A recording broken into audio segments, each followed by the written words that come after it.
Graça e a paz do Senhor Jesus, amém, queridos? Glória a Deus. Queria te chamar para ver a palavra de Deus, segunda carta de Paulo aos Coríntios, vamos ler o capítulo 5, segunda carta de Paulo aos Coríntios, 2 Coríntios, capítulo 5, verso 18, diz assim a palavra de Deus: Ora, tudo provém de Deus, que nos reconciliou consigo mesmo, por meio de Cristo, e nos deu o ministério da reconciliação, a saber que Deus estava em Cristo, reconciliando consigo o mundo, não imputando aos homens as suas transgressões, e nos confiou a palavra da reconciliação. De sorte que somos embaixadores em nome de Cristo, como se Deus exortasse por nosso intermédio. Em nome de Cristo, pois, rogamos que vos reconcilieis com Deus. Aquele que não conheceu o pecado, Ele o fez pecado por nós, para que nele fôssemos feito justiça de Deus. E nós, na qualidade de cooperadores com Ele, também vos exortamos a que não recebais em vão a graça de Deus. Porque Ele diz: Eu te ouvi no tempo da oportunidade, te socorri no dia da salvação. Eis agora o tempo sobremodo oportuno, eis agora o dia da salvação. Não dando nós nenhum motivo de escândalo em coisa alguma, para que o ministério não seja censurado. Pelo contrário, em tudo recomendando-nos a nós mesmos como ministro de Deus, na muita paciência, nas aflições, nas privações, nas angústias, nos açoites, nas prisões, nos tumultos, nos trabalhos, nas vigílias, nos jejuns, na pureza, no saber, na longanimidade, na bondade, no Espírito Santo, no amor não fingido, na palavra da verdade, no poder de Deus, pelas armas da justiça, quer ofensivas, quer defensivas, por honra e por desonra, por infâmia e por boa fama, como enganadores e sendo verdadeiros, como desconhecidos e, entretanto, bem conhecidos, como se estivéssemos morrendo, e contudo eis que vivemos, como castigados, porém não mortos, entristecidos, mas sempre alegres, pobres, mas enriquecendo a muitos, nada tendo, mas possuindo tudo. Vamos orar. Te louvamos, Pai, te agradecemos, te adoramos, ó Deus, por esse tempo que estamos aqui reunidos na Tua presença, atraídos pelo Teu amor, atraídos pelo Teu Espírito Santo, reunido, Deus, aqui na comunhão dos santos, na mesa do Senhor, onde o Senhor dispensa a bênção e a vida para sempre, Pai. Nós te adoramos por isso, Pai. Tudo que o Senhor já fez, tudo que o Senhor já ministrou, e pedimos que o Senhor fale agora ao nosso coração, que o Senhor nos edifique como igreja, como teu povo. Queremos ouvir a tua voz, Pai, em nome de Jesus. Amém. Amém, queridos. Podeis assentar. A segunda carta de Paulo aos Coríntios é uma carta muito preciosa, é uma carta muito rica. E Paulo está ministrando a igreja, e ele ministra não só como apóstolo, ele tem que defender a sua autoridade apostólica, porque muitos falsos apóstolos já acontecia naquela época. Ensinos errados, ensinos estranhos ao evangelho, e as pessoas colocavam às vezes em questão a autoridade apostólica de Paulo.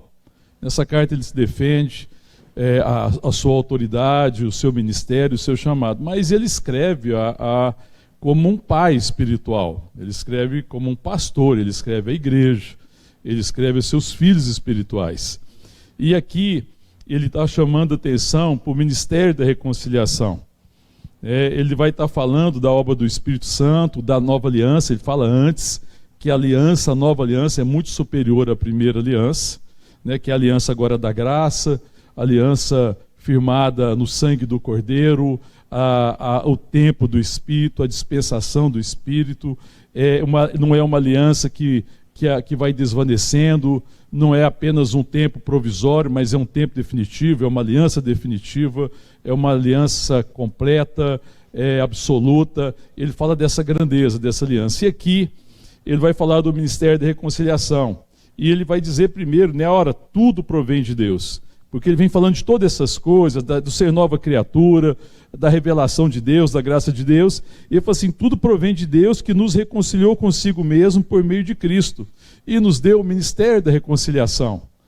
depois dele afirmar toda a grandeza e a bênção dessa aliança, ele está lembrando da responsabilidade. Ele está lembrando da igreja da responsabilidade que ela tem para com a bênção dessa aliança, que a igreja foi abençoada, que nós já somos abençoados, que nós recebemos o Espírito de Deus, que nós somos o povo de Deus, que nós andamos nessa dispensação do Espírito, que fomos salvos, que fomos redimidos, mas que existe uma responsabilidade, né, que ele confiou à igreja esse ministério da reconciliação, e que esse ministério não era só dele como apóstolo. Apesar de ser aquele que está à frente, é o ministério de toda a igreja. Ele diz, né, no verso 19, a saber que Deus estava em Cristo reconciliando consigo o mundo e não imputando aos homens as suas transgressões, e nos confiou a palavra da reconciliação. Aí o verso 20, de sorte que somos embaixadores em nome de Cristo, como se Deus exortasse por nós nosso intermédio. Em nome de Cristo, pois, rogamos que vos reconcilieis com Deus. Então, ele está chamando a atenção da igreja desse ministério da reconciliação, que ele só não estava imputando aos homens as suas transgressões, porque Jesus levou sobre si as nossas transgressões. Por causa das suas pisaduras nós somos sarados. E ele está lembrando que esse é o tempo da salvação, que esse é o tempo da redenção, e que esse é um tempo determinado, e que esse tempo vai passar, e que esse tempo da salvação é um tempo que está acontecendo entre a vinda de Cristo e a volta de Cristo. A igreja precisava compreender isso, que esse não é um tempo que vai ficar, sempre vai haver essa possibilidade, não. Existe um tempo da salvação, da redenção, e esse é o tempo. A igreja precisava estar atenta a respeito disso, que ela tinha sido abençoada com toda sorte de bênção espiritual, e que agora ela precisava abençoar, e que a maior bênção era cumprir esse ministério, esse chamado. Eu queria que você abrisse comigo aí, por favor, abre comigo a carta de Paulo aos Efésios, um pouco à frente, é só você prosseguir aí. Você vai chegar em Gálatas, depois Efésios, capítulo 1 de Efésios. Olha o capítulo 1 de Efésios, achou aí, amém, irmãos? Olha o verso 3. Bendito... Espera um pouquinho que o vento aqui passou minhas páginas. Vamos lá, novamente. Bendito Deus e Pai de nosso Senhor Jesus Cristo, que nos tem abençoado com toda a sorte de bênção espiritual nas regiões celestiais em Cristo. Amém, irmãos?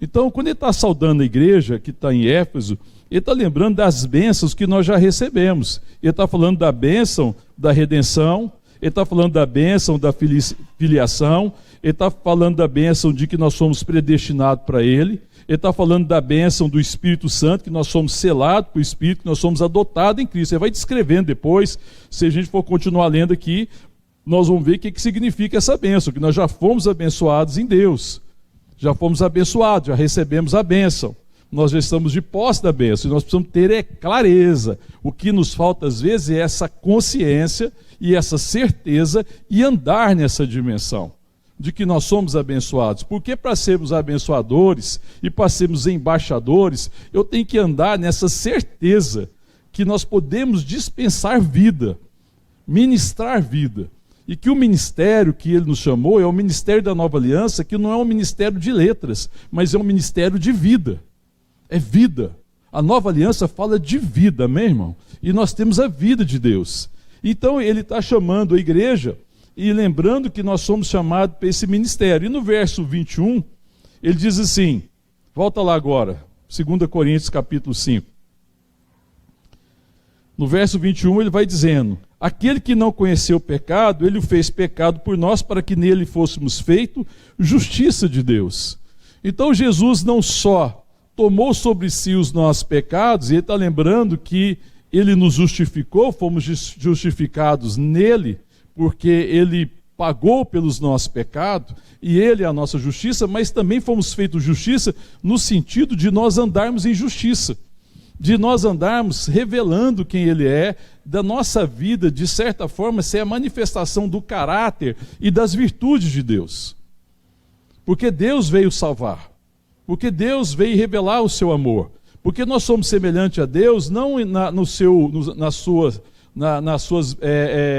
características ali de poder, de onisciência, né? Nesses atributos de conhecimento, de poder, de todo conhecimento, de onisciência, de estar em todo lugar, não. Mas nós somos semelhantes a Cristo nas virtudes, no amor, amém, irmão? No amor, na misericórdia.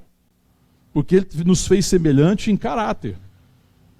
E nós somos feitos justiça, significa que a minha vida pode andar de forma justa. Andar de forma justa agora é viver de tal forma que as virtudes de Deus sejam vistas em mim. Porque é justo que uma vez sendo salvo por Ele, eu vivo agora manifestando que eu sou o Filho de Deus. Amém, irmão? Então é justo que isso aconteça. E Ele está nos chamando, nos lembrando disso, que aquele que não conheceu o pecado, verso 21, Jesus, Ele o fez pecado por nós, para que nele fôssemos feitos justiça de Deus. E nós, agora o verso 1, lá do capítulo 6, e nós, na qualidade de cooperadores com Ele, vos exortamos que não recebais em vão a graça de Deus. Porque fomos salvos pela graça. Mas não só salvos pela graça, nós recebemos a graça de Deus pela habitação de Deus. E essa graça me ensina a viver. Essa graça é a capacitação de Deus, que me conduz, que me ensina a viver, a conhecer a vontade de Deus e andar nessa vontade. De não ser refém da carne, de não ser mais devedores da carne. Agora nós somos libertos. A palavra aqui, Paulo diz um pouco antes aqui, que aonde há o Espírito de Deus, aí há liberdade, amém, irmão?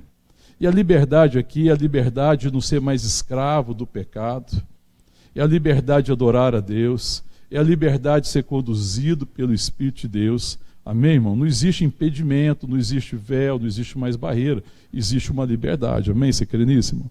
Existe uma liberdade maravilhosa, e ele está falando assim, não receba em vão, porque de repente a gente tem o entendimento da graça que salva, mas não entende que a graça que nos salvou se mostrou também uma graça que nos ensina. E essa graça que nos ensina é o Espírito de Deus que habita em mim e que ministra, que me conduz pela palavra, pela verdade, que me faz andar na verdade, que me tira do eu, que me tira da minha condição, da minha situação, das minhas realidades, às vezes, que estão me prendendo.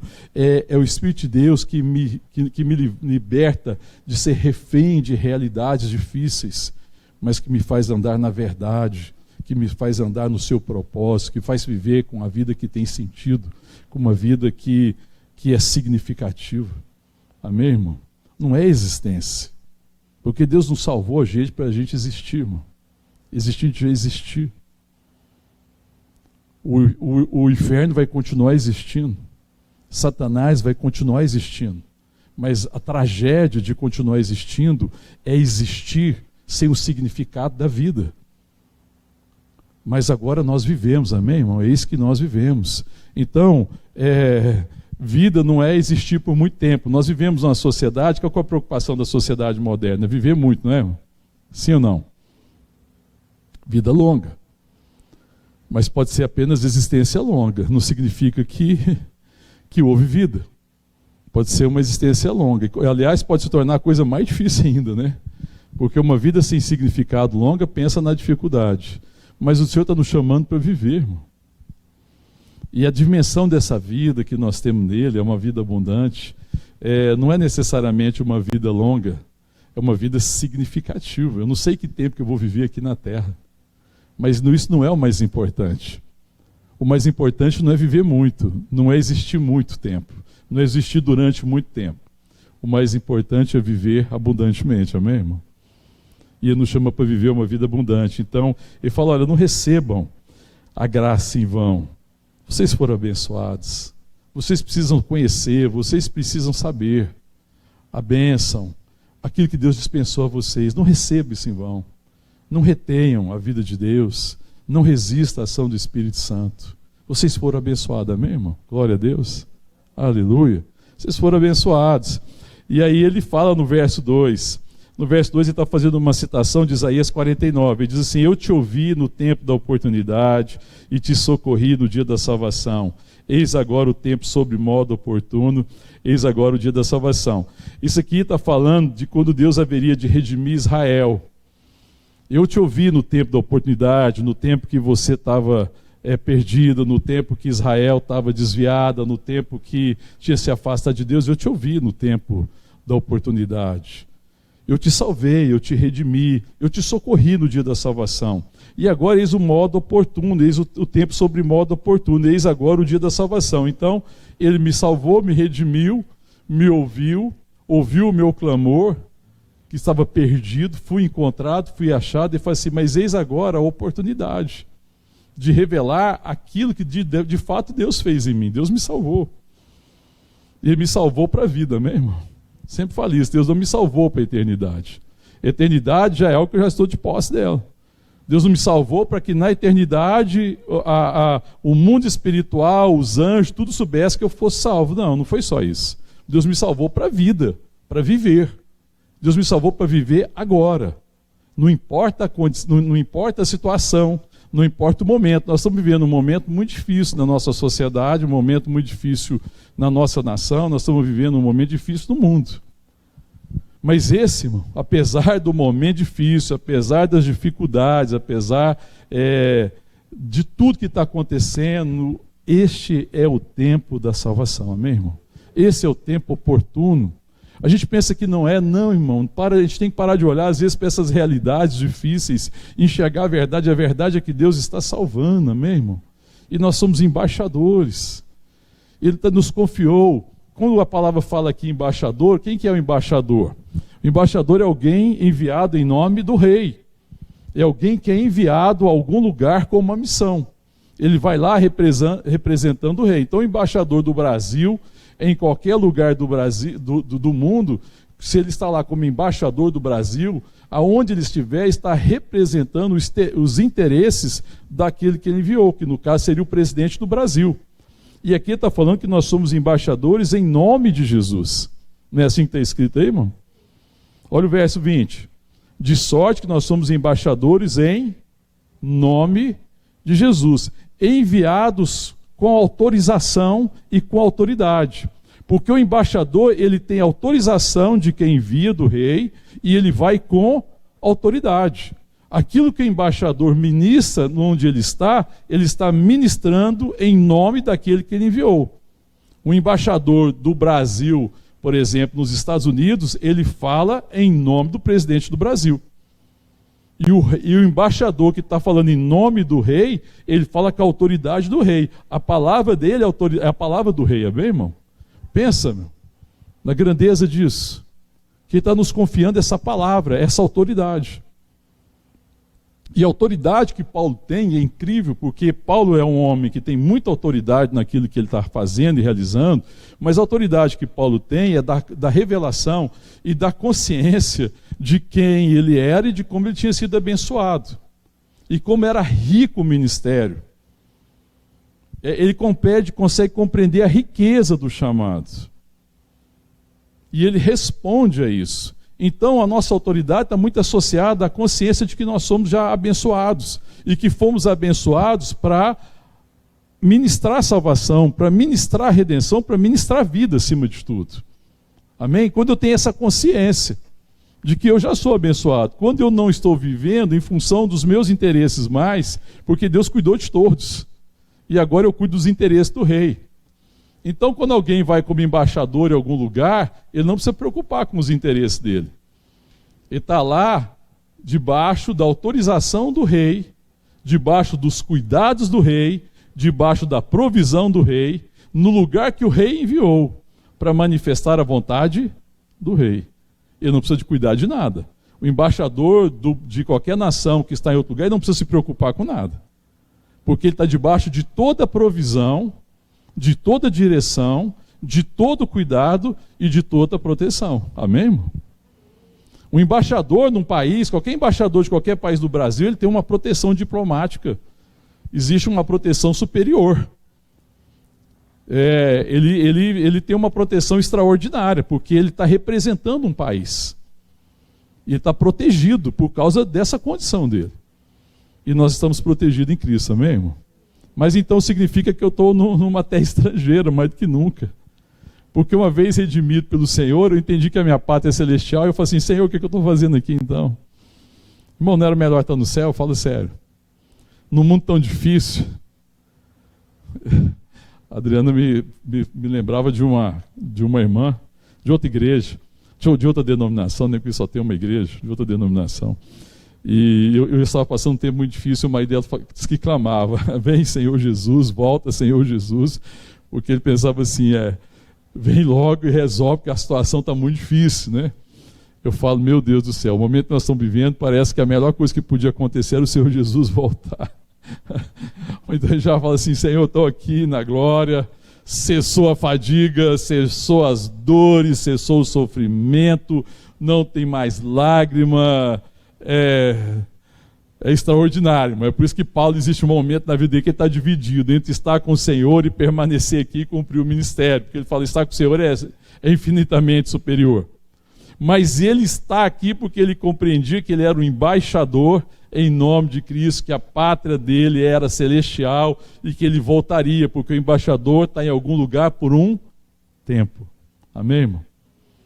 Nós estamos aqui, eu e você estamos aqui por um tempo, irmão. A gente não está aqui indefinidamente, nós não estamos aqui por todo o tempo, nós voltaremos à nossa pátria. Amém, irmão? Estaremos diante do nosso Rei. Amém? Então eu estou aqui como embaixador. O Senhor precisa falar isso ao meu coração. Eu preciso entender isso. Eu estou aqui por um tempo. Eu preciso aproveitar as oportunidades. Eu preciso aproveitar o tempo. É tempo de salvação. É tempo de redenção. O Senhor deseja abençoar vidas e pessoas através da minha vida. E eu já tenho tudo que eu preciso para ser um embaixador. Porque ser um embaixador é ser um abençoador. Amém, irmão? É ser um abençoador. Então, por isso que ele fala nesse verso 2, lembrando a história de Israel, lá em Isaías 49:8, ele cita aqui. Depois, o verso 3, ele fala assim, não dando nós nenhum motivo de escândalo em coisa alguma para que o ministério não seja censurado. É claro que Paulo, de alguma forma aqui, ele está lembrando que como apóstolo, como enviado de Deus, ele não dava motivo nenhum para escândalo de coisa alguma. Paulo está preocupado em ter um ministério e uma caminhada de acordo com a vontade de Deus, em ter um bom testemunho diante dos homens, diante da igreja, diante da sociedade, para que o ministério não seja censurado. E isso é uma coisa que às vezes traz realmente muito dano para a igreja. Infelizmente nós vemos na realidade da igreja, na nossa nação, no nosso país, e aí nós temos que olhar para nós, né, cada um particularmente, e nós vemos que existe muito escândalo. E isso tem sido muito grave para a pregação do Evangelho. Isso é muito grave.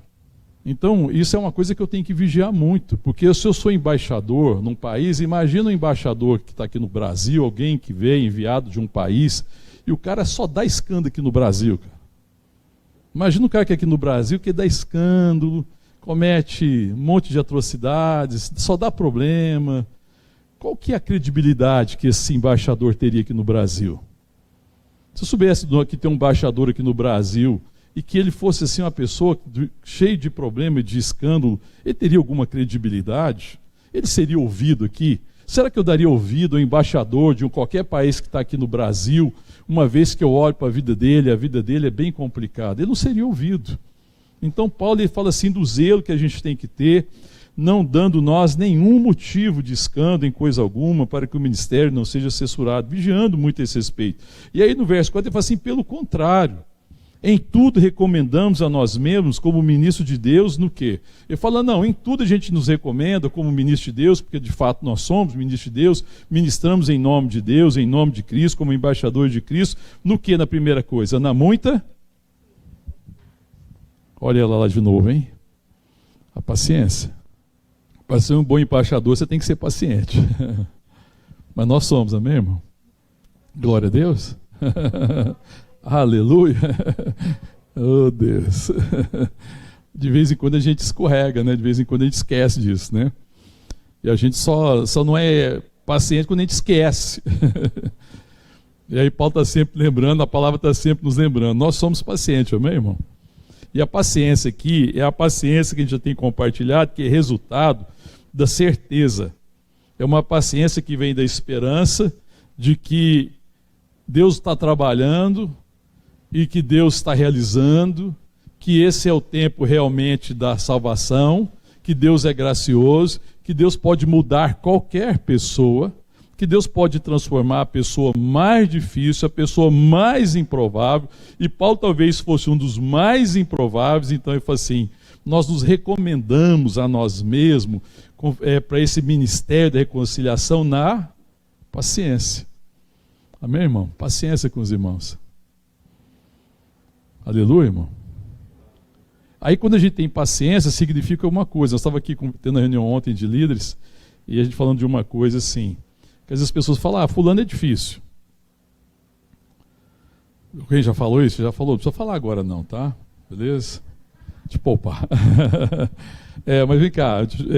Então talvez eu olhe assim, e às vezes aquela realidade percebida me parece que ele é difícil, mas do ponto de vista da graça e da justiça, existe pessoa difícil, irmão? Existe alguém muito difícil para Jesus salvar? Então essa palavra tem que sair da nossa boca. Porque quando a gente está falando que as pessoas são difíceis, eu estou esquecendo, né? Mas o Senhor é paciente. Eu vou ter paciência com ela, Ele teve comigo. Amém? Não é muita paciência. A paciência me recomenda. A paciência me recomenda como ministro. A paciência me recomenda como embaixador, em nome de Jesus. Quando eu posso perceber as dificuldades, e que eu não estou negando a realidade, mas eu não me movo por ela. Tudo bem, a realidade diz que fulano ou fulana é difícil, mas a verdade diz que o Senhor é maior do que isso, porque onde abundou o pecado, superabundou a graça de Deus. Nós somos ministros da graça. Paciência, paciência. Paciência é esperar até o fim. Amém, irmão? É esperar o tempo que for necessário. Paciência é continuar até que Deus faça a obra. Amém, irmão? Paciência não é pôr um limite. A impaciência é quando você coloca um limite. Se errar comigo 2, 3 vezes, eu já perco a paciência. Eu já não tenho paciência. Goiano não fala que não tem paciência. Goiano fala que tem preguiça, né? Quando eu falo assim, eu tenho uma preguiça de fulano, eu falo assim, tem paciência com ele, mas não. Acabou. Tem preguiça. Nós temos que ser curados disso, porque Deus já falou para mim: olha, eu te salvei quando todo mundo tinha preguiça de você, eu te salvei. Não tenha preguiça de ninguém. Porque eu sou maior do que isso, a graça é maior, o ministério é maior. Aquele que habita em você é maior, o Espírito Santo é maior. A verdade que você pode ministrar é maior. Amém, irmão? Você é o embaixador. Porte-se como tal. Você tem uma autoridade para vencer isso. A autoridade que eu te dei como embaixador é a autoridade de ser paciente com os outros. Amém, irmão? E ele continua, que ele se recomenda também nas aflições, nas privações, nas angústias. Tudo aquilo que ele passou, as privações que ele passou por causa do Evangelho, as angústias que ele sofreu, todas as dificuldades, aquilo que afligiu o seu coração, recomenda ele, porque ele continua perseverante. Falando de perseverança, a perseverança também nos recomenda. A gente continua. Então o tempo está difícil, as coisas estão difíceis, as coisas aparentemente estão difíceis, mas eu conheço a verdade, eu sei que Deus está trabalhando, eu sei que é tempo da salvação, eu sei que o ministério da igreja é muito extraordinário, eu sei que nós somos chamados, então eu quero crescer no conhecimento do nosso Senhor e Salvador Jesus Cristo, eu quero cumprir esse chamado, esse ministério, e eu suporto as aflições, as privações, as angústias, as dores, porque existem aflições, angústias. Existe, irmão, existe privações. Paulo passou muito disso. A história aqui, se a gente ler a história de Paulo, se você ler lá Atos, se a gente ler todas as cartas, você vai ver tudo isso que Paulo passou. Ele vai citando algumas coisas aqui. No versículo ele fala assim que também ele é em tudo recomendado como ministro de Deus nos açoites, porque ele foi açoitado. Mas ele continua firme na verdade. Ele foi preso. Por alguns documentos, nós temos a informação que Paulo foi preso 7 vezes. Ele foi preso por quê, irmão? Porque ele estava envolvido com o mensalão? Ou ele foi preso porque ele estava envolvido aí com o covidão?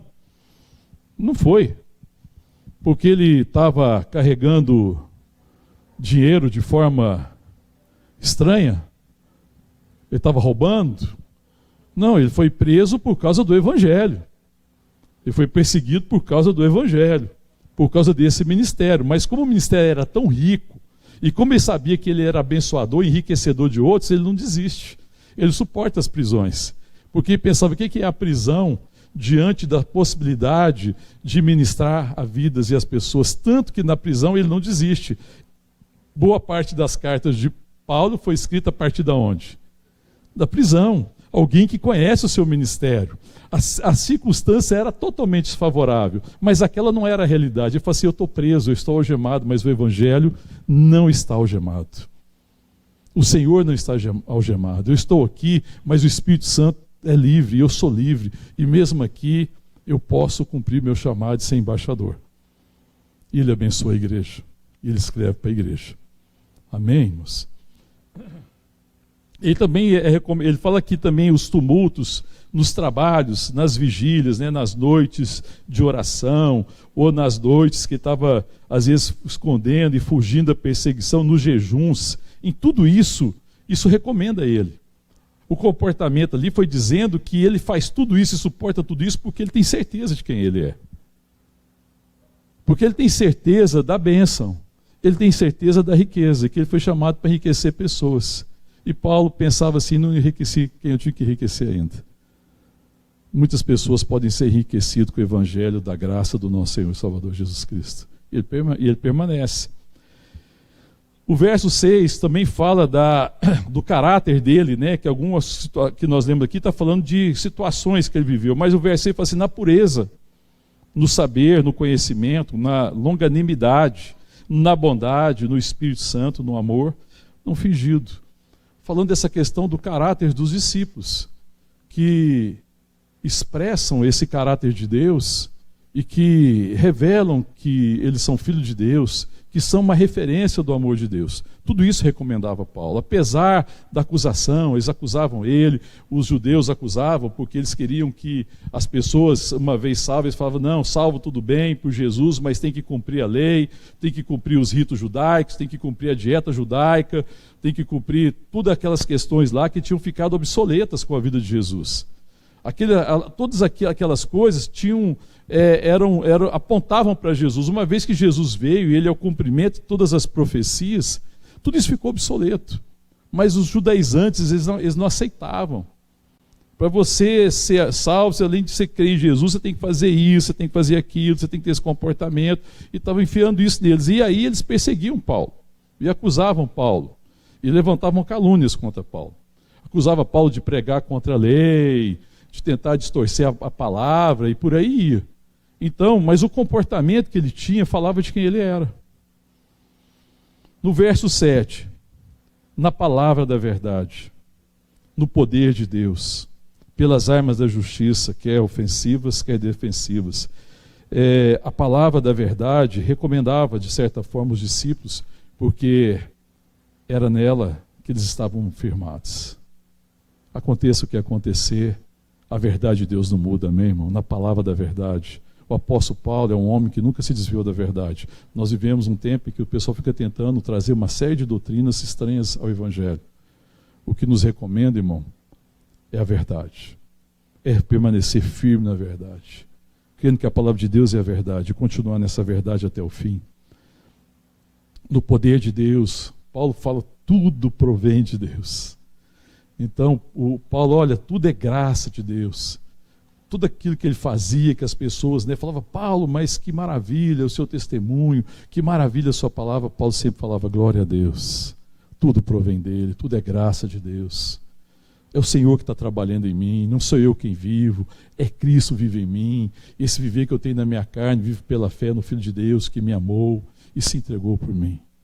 Tudo é graça, tudo é poder de Deus. Não existe nada de Paulo aqui, não existe nada da minha capacidade. Tudo é graça de Deus pelas armas da justiça, quer sejam ofensivas, pela palavra também, pelas armas defensivas, trazendo sempre o escudo da fé, com o qual podereis apagar os dardos inflamados do maligno. Sabe, sempre sendo protegido, tendo a sua mente protegida pelo Evangelho, não caindo em sofismas e enganos. Porque as armas da nossa milícia são espirituais e poderosas em Deus para destruir as fortalezas, os sofismas, os enganos. A verdade protegendo a mente de Paulo, o coração de Paulo, contra todo dardo inflamado do maligno. Sim, irmão, o diabo trabalha contra. Se o diabo trabalhou contra o apóstolo Paulo, se o diabo tentou contra a vida de Jesus, se o diabo tem tentado contra nossas vidas. E às vezes nós somos muito suscetíveis a esses dardos inflamados do maligno.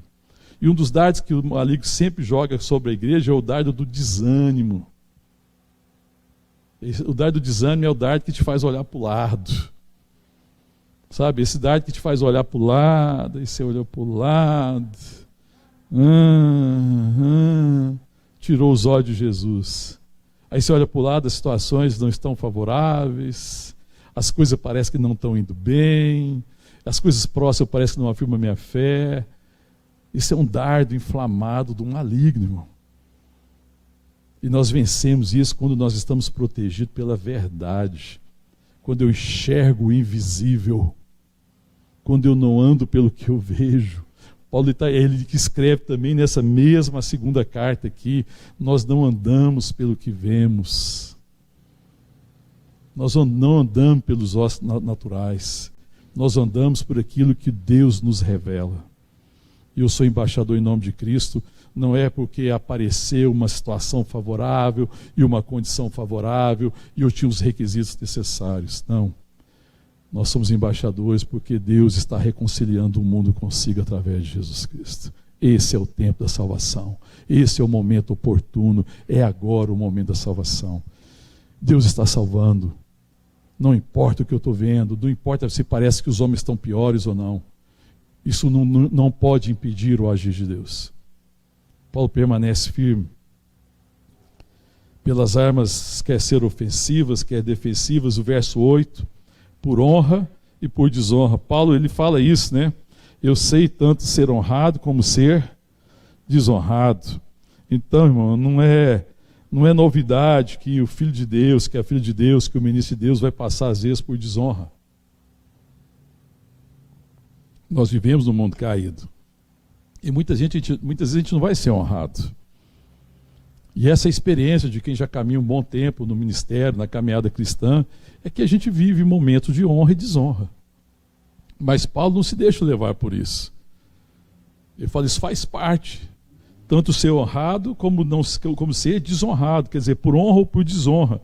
Por honra e por desonra. Por infâmia, mal falado, ou por boa fama, bem falado. A gente às vezes é bem falado, uma semana você é bem falado, pastor então nem se fala. Então uma semana que você é bem falado, outra semana você é mal falado, mas e aí, irmão? Como é que você vai continuar? Se você for mal falado porque você fez algo errado, arrepende, pede a Deus graça e caminha. Né? Porque é ruim ser mal falado por ter motivo para ser mal falado, né? Não está certo isso. Aí é preciso se arrepender. Agora, mesmo caminhando corretamente, tem gente que não entende, tem gente que não compreende, tem gente que não gosta, tem gente que fica contrariado. Tá bom, tudo bem. Por fama e por infâmia. Mas eu prossigo por alvo, amém, irmão? Prossigo por alvo. Faz parte, vai acontecer. A igreja precisa caminhar. A igreja às vezes vive um momento de infâmia. E às vezes vive um momento de fama. Existe a verdadeira e existe a falsa. Às vezes a falsa igreja, o joio que está no meio do trigo, tem sido motivo da infâmia. Mas a gente prossegue para o alvo, amém, irmão? Porque nós sabemos que a verdadeira igreja vai prevalecer contra as portas do inferno. Ela vai avançar contra o inferno. As portas do inferno não podem resistir ao evangelho, amém, irmão? E nós somos embaixadores em nome de Jesus Cristo, amém? Aí Paulo vai dizer também, como enganadores e sendo verdadeiro. Porque é claro que os judeus não deixaram de acusar Paulo de ser enganador. E é claro que quem prega a verdade do evangelho vai ouvir de alguém, não, isso é engano, vocês estão enganados. Como enganador. Se for pastor, mais difícil ainda, porque como existe uma falsa teologia da prosperidade, infelizmente teve muito escândalo financeiro e continua tendo, então muitas vezes pastores vão ser conhecidos como alguém que quer só pegar o dinheiro do fiel. Vai ser tido como enganador. Muitas vezes vai ser tido, mas por causa disso não continua o ministério. Eu vou ficar ofendido, melindrado, porque estão falando dos pastores, estão pondo todo mundo no mesmo lugar. Sim, irmão, isso é o mundo. Como enganadores, mas sendo verdadeiro.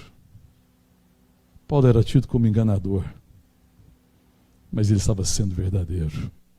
Paulo está caminhando na verdade. Amém, irmão? É isso que importava. Paulo não se importa de ser tratado como enganador, porque ele tinha conhecimento da verdade. Ele prossegue. Depois ele continua no verso 9. Como desconhecidos, entretanto, bem conhecidos. Às vezes a gente é bem desconhecido aqui, né, irmão? Na terra, né? Quem somos nós, né? Não somos ninguém.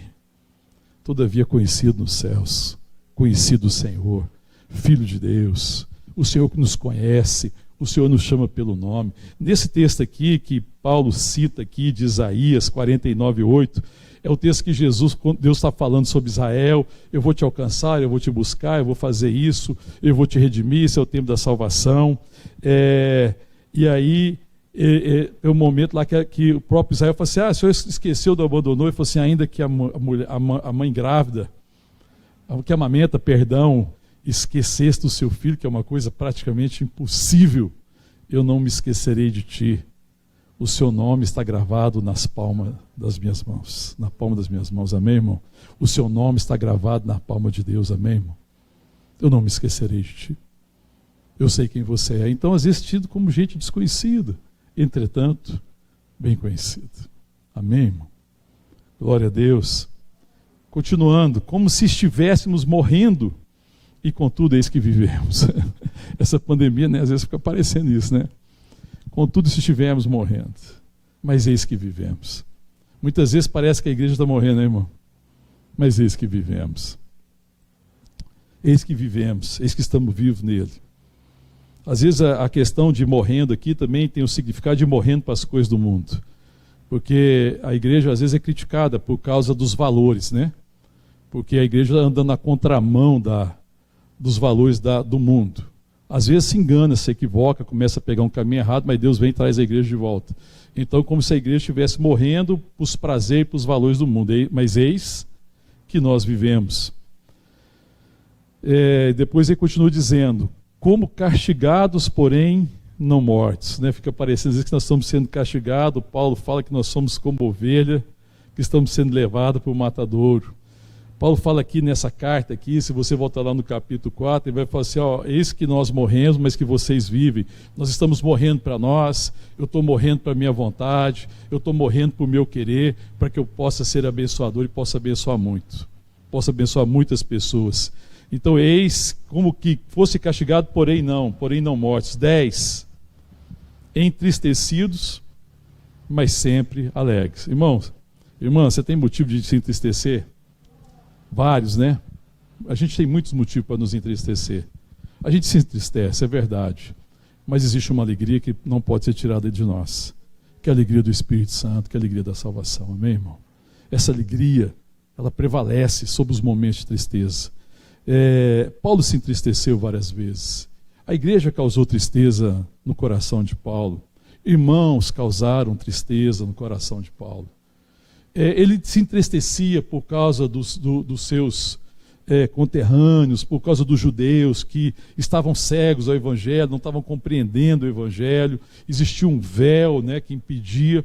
E ele fala que se o Evangelho está encoberto, é por causa do príncipe desse mundo que fechou os olhos, que colocou um véu para que eles não conhecessem a graça de Deus. Então eles falam assim, que Satanás vem sempre com as trevas, Satanás vem sempre tentando tampar os olhos, mas eis que o nosso ministério é abrir o olho, é ministrar a graça, o nosso ministério é luz. O Satanás sempre vai tentar colocar um véu sobre as pessoas, mas a luz prevalece sobre as trevas, e aonde está o Espírito de Deus, ali o véu é removido. Amém, irmão? O véu é removido. O Deus remove pela graça de Deus. Então existe uma alegria no coração dele, sempre alegre. Ele vai escrever aos Filipenses, ele fala alegrai-vos, né? Outra vez digo alegrai-vos. E ele vai falar da alegria, Paulo está sempre falando de alegria. Mas não é ficar alegre por uma situação difícil, porque isso seria uma anormalidade. Isso, muitas coisas me entristecem. Mas é não permitir jamais que nenhuma circunstância roube a realidade de que a minha alegria é o Senhor. Amém? E nada pode me tirar isso. Amém? E isso vai prevalecer. No final, a alegria prevalece. E aí depois ele fala assim, segunda parte do verso 10. Pobres, mas enriquecendo a muitos. nada tendo, mas possuindo tudo. Para mim é um dos mais extraordinários. Pobres na perspectiva do mundo, naquilo que o mundo valoriza. Isso não era importante. Apesar que as pessoas no mundo o crente pode ter as coisas desse mundo, não tem nada de errado. Mas ter as coisas desse mundo não nos enriquece, porque isso passa. Eu posso ter tido em relação aos valores do mundo como pobre. E talvez Paulo estava aqui nessa condição, né, de pobre, todavia enriquecendo a muitos. Esse é o ministério que Deus tem confiado. O ministério da reconciliação é enriquecer as pessoas com a vida de Deus e com a bênção de Deus. Amém, irmão? E essa riqueza não tem fim. Essa possibilidade, irmão, é infinita. Quanto mais você abençoar, quanto mais você enriquecer as pessoas, quanto mais você dispensar mais vida você terá. Amém? A matemática do reino é totalmente diferente. Quem tem é quem dá. Mais bem-aventurado é dar do que receber, né? Porque a perspectiva é essa. Aquele que é abençoador e que está enriquecendo as pessoas com a vida, com a verdade, com o evangelho, com a graça, ele sempre vai receber mais e nunca vai faltar. Porque é a vontade de Deus abençoar. Então ele está falando, olha, sendo pobre, mas enriquecendo a muitos. E de Paulo, Paulo enriqueceu muito. Nós estamos sendo hoje aqui enriquecidos por Paulo, amém, irmão? Aleluia. Paulo já passou tem quanto tempo? Mas ele deixou um legado de riqueza. Essa é a verdadeira riqueza. Os bens que todo mundo teve por todas as eras ficaram pelo caminho, pelos séculos. Eles duram algum tempo. Pode durar uma geração, 2 gerações. Você pode deixar uma herança absurda. Mas ela talvez não dure tantas gerações. Vai ficar por aí, pelo caminho. Mas essa herança bendita, essa riqueza não acaba nunca. Eis que nós estamos aqui, sendo enriquecido pelo apóstolo Paulo. Louvado seja o Senhor, amém, irmão? Gente, como isso nos enriquece, como as palavras, né, que foram ministradas, inspiradas pelo Espírito Santo, mas ministradas pelo ministério de Paulo, tem enriquecido a igreja ao longo dos séculos. Pobre, mas enriquecendo a muito. Nada tendo, mas possuindo tudo. Nada tendo, sabe por quê, irmão? Porque nós não somos dessa terra. E aquilo que nós temos dessa terra aqui é bem provisório e vai ficar por aqui. Mas não tem problema. Então significa, você vai embora e não vai levar nada. Realmente da terra eu vou embora pobre. Mas o meu tesouro é os céus. Amém? Eu não preciso de nada da terra, porque eu já estou absolutamente abençoado por Senhor, com toda sorte de bênção espirituais nas regiões celestiais em Cristo Jesus. Amém? Eu já sou rico. Eu tenho a maior riqueza. Eu tenho a riqueza eterna, a vida eterna, salvação eterna, paternidade eterna, comunhão eterna com os santos. Amém, irmão? Aleluia. Eu sei para onde eu vou. Eu sei com quem eu vou. Eu sei com quem que eu vou ficar. Já sou rico, irmão. Tem riqueza maior? Tem alguma coisa que você precisa levar para o céu, irmão? Desse ponto de vista, não. Mas tem uma coisa que eu posso fazer: tornar muita gente rica, com a verdadeira riqueza, com a riqueza da salvação, com a riqueza da redenção. Então, como igreja, aqui na terra, como peregrinos em terra estrangeira, o nosso ministério é enriquecer os homens e as mulheres com a verdadeira bênção, com a verdadeira riqueza, com a vida de Deus. Esse é o nosso ministério, amém, irmão? E a gente vai exercer esse ministério se a gente tiver certeza que nós já somos abençoados. Amém? Que nós já somos abençoados com toda sorte de bênção e que a única coisa que nós temos que fazer agora é cumprir esse chamado extraordinário. Então, onde eu e você estamos, irmão? No trabalho, na família, nas relações, seja onde for, eu estou aqui para enriquecer os outros, amém, irmão? Enriquecer com a vida, repartir vida. E quanto mais essa vida fluir de mim, mais vida flui em mim. Mais o Espírito de Deus dispensa. Mais Ele ministra. Aí você tem mais consciência. E mais consciência, mais autoridade. Um ministério mais efetivo, mais abençoador, mais enriquecedor. Amém? Vamos ficar de pé, vamos orar. Está vendo, irmão? Como se você for levar a palavra de Deus, o evangelho para alguém, você pode começar assim: olha, eu queria falar com você de riqueza. É um assunto interessante nesse mundo, né, irmão? Você vai falar de riqueza, ninguém resiste a uma conversa sobre riqueza. Mas depois a gente pode falar assim: mas agora eu vou te falar da verdadeira riqueza.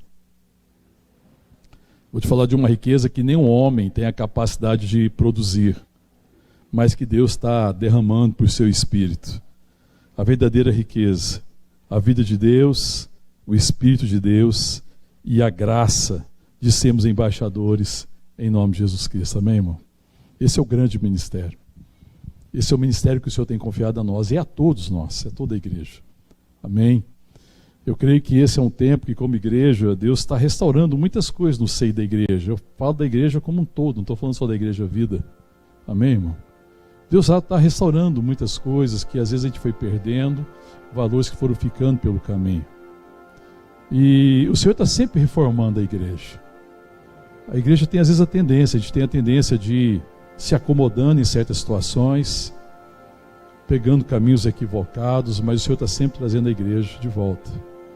E eu creio que esse é um ministério que o Espírito Santo está derramando de volta sobre a igreja. Amém, irmão?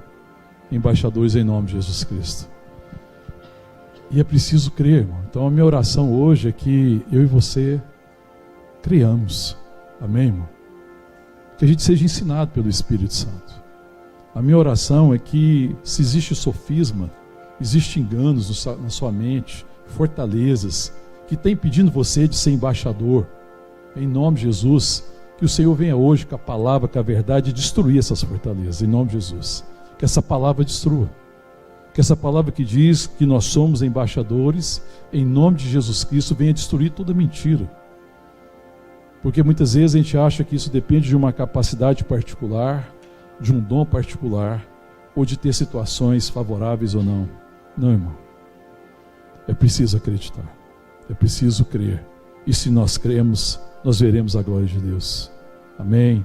Eu queria te chamar a fechar os teus olhos e falar, pedir para você orar ao Senhor, falar: Senhor, vem ministrar meu coração. Santo Espírito, ministra meu coração. A verdade de que nós somos embaixadores e que eu já sou rico no Senhor, abençoado no Senhor, e que o Senhor me chamou para enriquecer vidas. Eu não encontro com ninguém por acaso. Nós encontramos com pessoas para enriquecer pessoas, com as bênçãos espirituais, com a bênção da vida, com a bênção do Espírito Santo, com a bênção da verdade, da salvação, com a bênção da redenção. Esse é o verdadeiro tesouro, amém? Pede para Deus ministrar isso ao teu coração. Pede para o Espírito Santo nos ensinar nesse tempo e nos encher dessa autoridade e dessa responsabilidade.